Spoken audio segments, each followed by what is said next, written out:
Eu quero primeiramente agradecer o convite da Alda para participar dessa conferência. Eu sei que ela vem fazendo uma série de lives sobre esse assunto, modelando Jesus, e eu fico muito honrada. A Alda é uma amiga querida, nós estamos juntas há muitos anos. Nem vou falar o tempo, para vocês não fazerem conta, mas é uma alegria imensa participar desse momento. E para falar sobre o livro de Lucas. Isso foi algo muito interessante, porque eu estou exatamente nesse tempo meditando sobre esse livro. E o tema dessa palestra é o Jesus que se importa. Lucas 24:13 é uma das minhas histórias favoritas desse livro, né? E eu sempre, quando prego sobre esse assunto, eu faço uma seguinte pergunta: onde a dor e a tristeza que não são tratadas podem nos levar? Porque essa é uma história de um momento tão especial na história. Jesus tinha acabado de ressuscitar, né? E a Bíblia diz que naquele mesmo dia, 2 discípulos, presta bem atenção, 2 discípulos estavam a caminho de uma aldeia chamada Emaús. Eu não vou ler a história toda, né? Vou ler só alguns pedaços. Distante de Jerusalém, 60 estádios, mais ou menos 11 quilômetros. E iam conversando a respeito de todas as coisas sucedidas. Aconteceu que, enquanto conversavam e discutiam, o próprio Jesus se aproximou e ia com eles. Os seus olhos, porém, estavam como que impedidos de o reconhecer. Que coisa impressionante. Discípulos, esses discípulos, embora não fossem do grupo íntimo, do grupo dos 12, eles andaram com Jesus, eles conviveram com Jesus, eles ouviram Jesus, eles o conheciam. Por que essa história aqui é tão importante? Primeiro, porque Jesus tinha acabado de ressuscitar. Um momento fantástico, um momento que mudou a história da humanidade. E ele se importou. E eu quero deixar essa mensagem com você nessa palestra. Jesus se importa com as nossas dores, com as nossas frustrações e com as nossas tristezas. A Bíblia diz que esses discípulos estavam tristes. E a palavra no hebraico, no original, diz que eles, além de tristes, fala tristes e ressentidos. Né? Que fala assim, que é isso que vos preocupa e que vocês vão tratando à medida que caminham? E eles pararam entristecidos. E essa palavra quer dizer tristes e ressentidos. Olha que coisa interessante. Jesus acabou de ressuscitar e foi atrás de 2 discípulos que estavam entristecidos e ressentidos. 2 discípulos que não tinham compreendido o que estava acontecendo. Então, o Jesus que se importa. Que mensagem fantástica. Ele se importou no momento mais forte, né, da história. Ele acabou de ressuscitar e ele foi atrás, pessoalmente, de 2 discípulos em crise. Jesus se importa com o indivíduo. Ele se importa com as pessoas individualmente. Muitas vezes, né, como nós somos uma sociedade de multidão, nós adoramos multidão e muita gente e tantas coisas, mas eu quero só chamar a sua atenção para a delicadeza desse amor, a gentileza desse amor. Diz que ele se aproximou e foi conversando com eles. Agora, segunda coisa importante que eu quero chamar a sua atenção, eles não o reconheceram.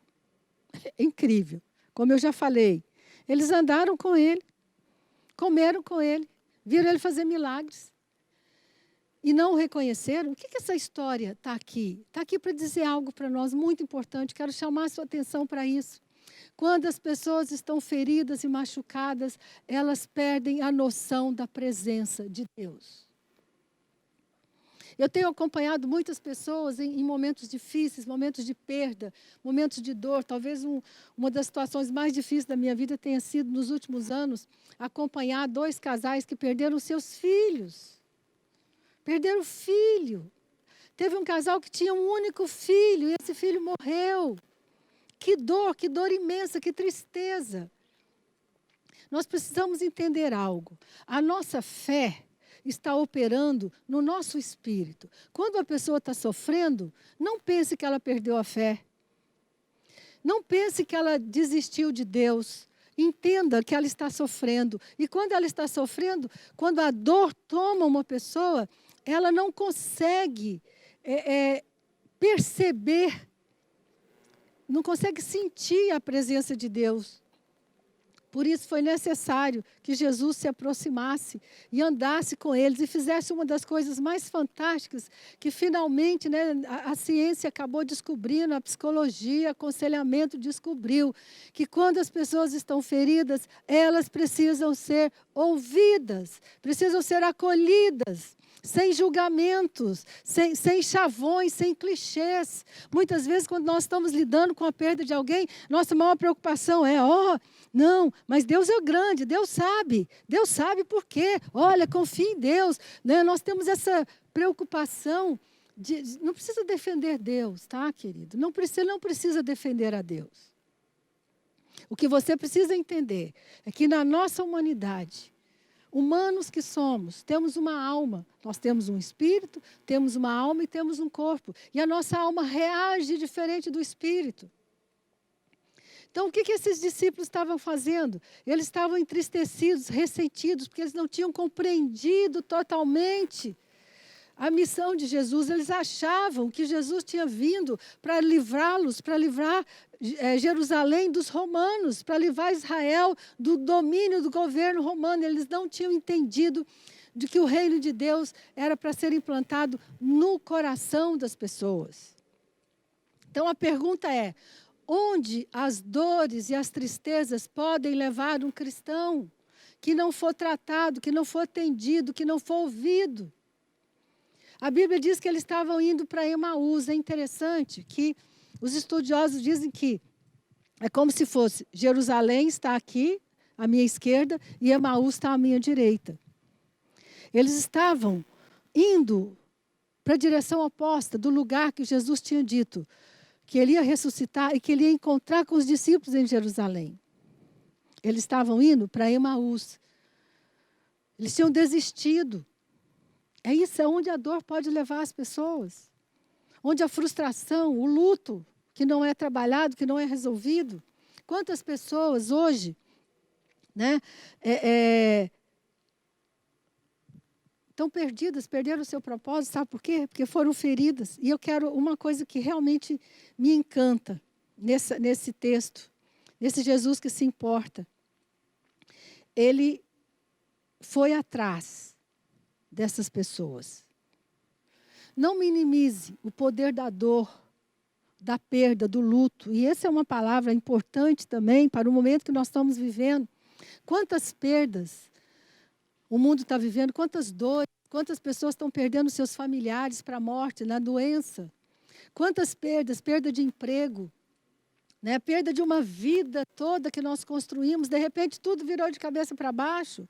É um momento delicado, é um momento da igreja, um momento de nós sermos pessoas que se importam, que ouvem, que compreendem, e não pessoas que julgam ou que acham que as pessoas têm que ficar firmes. Não se trata disso. Momentos de dor precisam ser trabalhados. É interessante porque a Bíblia é um livro muito verdadeiro. Eu gosto demais, né, de ver que a Bíblia não esconde nada. Não esconde que Elias, lá em 1 Reis 19, teve um episódio de depressão. Todo mundo concorda que Elias teve todos os sintomas de depressão. Cansaço, medo, vontade de morrer. Foi necessário uma intervenção. Foi necessário que Deus falasse com ele, o visitasse, para que ele fosse restaurado. Que coisa interessante. Né? Depois você também encontra a preocupação de Jesus de conversar com Pedro, de estar com Pedro, de comer com Pedro depois da ressurreição também. Pedro tinha negado Jesus, Pedro estava cheio de culpa, cheio de dor. E ele disse assim, vou pescar, ou seja, vou embora, desisto, né? Não deu certo, eu errei, eu traí. Sabe o que Jesus fez? Preparou uma refeição. E chamou Pedro para restauração. Esse é o Jesus que se importa com você, se importa com a sua dor, se importa com a sua tristeza, com a culpa que você pode estar carregando. Né? Agora, quero falar um pouquinho com você, por que nós não prestamos atenção, por que nós não nos importamos com a vida emocional, o risco que ela representa na nossa jornada espiritual, como nós nos preocupamos com o espírito e com o corpo. Né? Eu acho que a igreja faz um trabalho fantástico, sensacional, ao pregar o evangelho, ao ensinar a palavra. Hoje nós temos mais sites e pessoas que trabalham com saúde física do que em qualquer tempo da história da humanidade. Agora, a grande questão, a grande preocupação hoje é: e a saúde mental, e a saúde emocional das pessoas? Né? Então, eu tenho observado que, se as pessoas não forem ajudadas, não forem saradas, não receberem bálsamo nas suas dores, vai ser muito difícil elas cumprirem um propósito de Deus. Eu me lembro, uma mulher que me procurou, ela disse que não sabia mais o que fazer, porque Deus não respondia às suas orações. Ela tinha um problema sério no casamento e no relacionamento com o filho do seu marido, que era do primeiro casamento. Anos, deixa eu te falar, sabe o que me impressionou? Anos e anos de dor. Anos e anos tentando resolver emocionalmente, tentando resolver espiritualmente com uma coisa que era um problema emocional. Sabe quantos anos ela ficou com essa dor? 15 anos. E durante 15 anos nada aconteceu.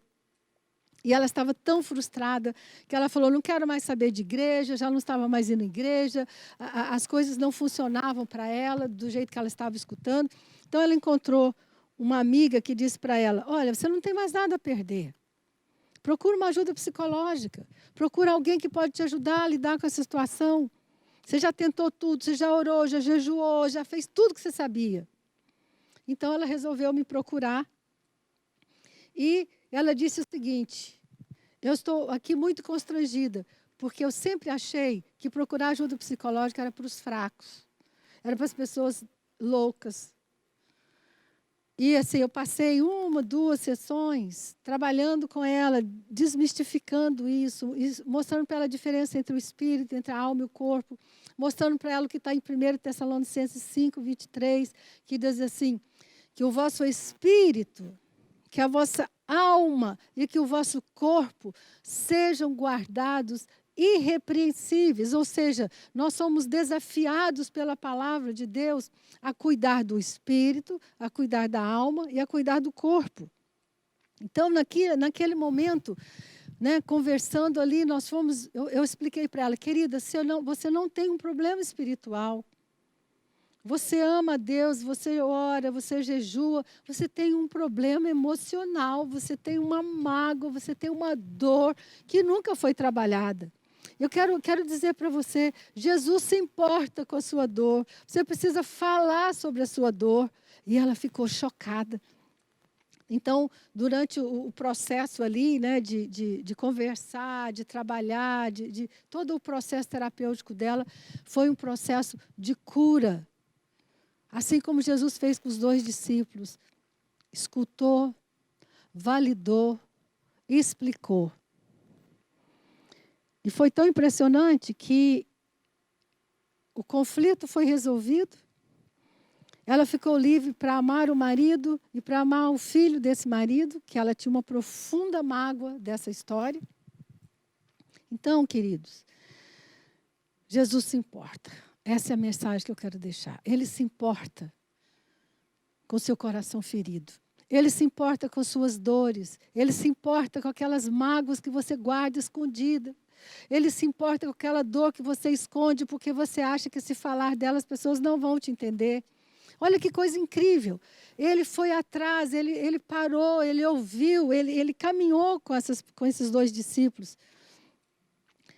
Caminhou com eles até o fim, até que eles pudessem chegar no momento de tomar uma decisão. Outra coisa que eu acho fantástica, né, que ele conversou com eles, primeiro ele ouviu. Caminhar é muito simbólico né, desse processo terapêutico. Nós caminhamos com as pessoas durante o processo de cura, ouvindo, né, esclarecendo, compreendendo, acolhendo. Foi exatamente isso que Jesus fez.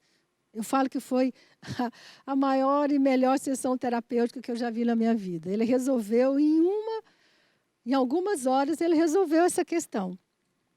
Então, o que acontece? Quando eles chegaram no lugar onde eles moravam, esses discípulos, Jesus fez menção de que ia embora. Aí eles insistiram com ele. E ele fez uma última coisa muito interessante. Ele sentou à mesa com eles, né? Teve comunhão com eles. Isso é muito importante. Às vezes as pessoas que estão sofrendo, elas não precisam de soluções miraculosas, mágicas, né? Comunhão significa que eu partilho com você a minha vida.